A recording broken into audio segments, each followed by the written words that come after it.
Hey everybody, I am going to go over lesson 106 with you right now, evaluating expressions. So on our first page of our lesson, it says n plus 7, and I just wanted to make sure that you knew that that is what an example of an expression is. And every time you see the word expression, it's going to look like something like this. So let's go ahead and look at example A and B first. Example A, they give you this part, which is really important information. They say that r equals 5. But for A, now they have the expression r plus 3. So if you know that r is equal to 5, now you have 5 plus 3. And now all you have to do is add. So it's 5, 6, 7, 8. So in that case, r would be equal to 8. For part B, r is still 5. So 5, now just bring everything else down.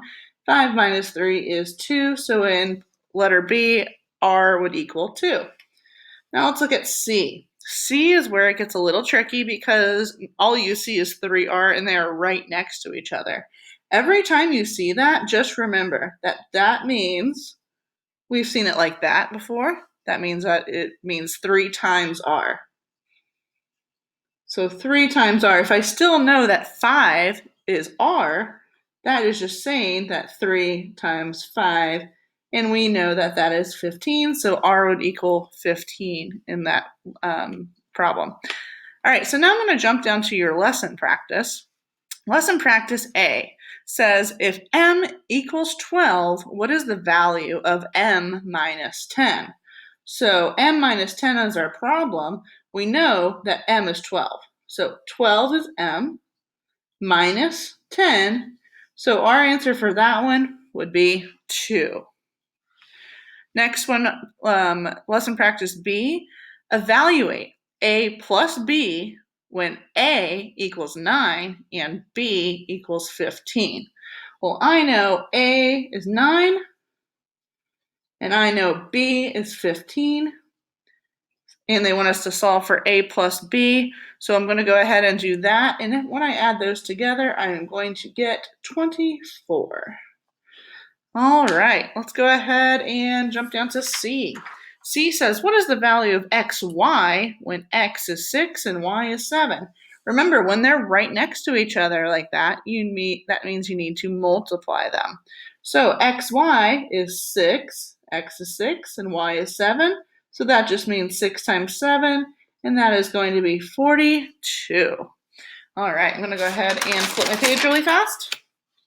For letter D, what is the value of w squared when w is 5?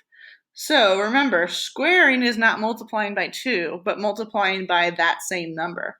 So I have 5 squared, which is equal to 5 times 5, which is equal to 25. All right, next one I'm going to go ahead and look at is if A equals LW, which by the way is the formula for how to solve for area. So if area equals length times width, then what is area when the length is 8 and the width is 4? So 8 times 4 would be 32. They didn't give me a label for that one, so I'm just going to go ahead and have to leave that one there. All right, next one, evaluate. M over n, which is another way to say divide. So using m equals 12 divided by n equals 3, that's 12 divided by 3, which will give you 4. All right, for your last one, they tell you to find the value of the square root of t. Remember, the square root is a number that's multiplied by itself. So that is equal to a certain number. So find the value of the square root of t when t is 16. So I need to ask myself, what number times itself is 16? So the square root of t equals 16. And I know that 4 times 4 is 16. So the square root of t is 4. All right. Let me know if you need any help with anything, and have a good day.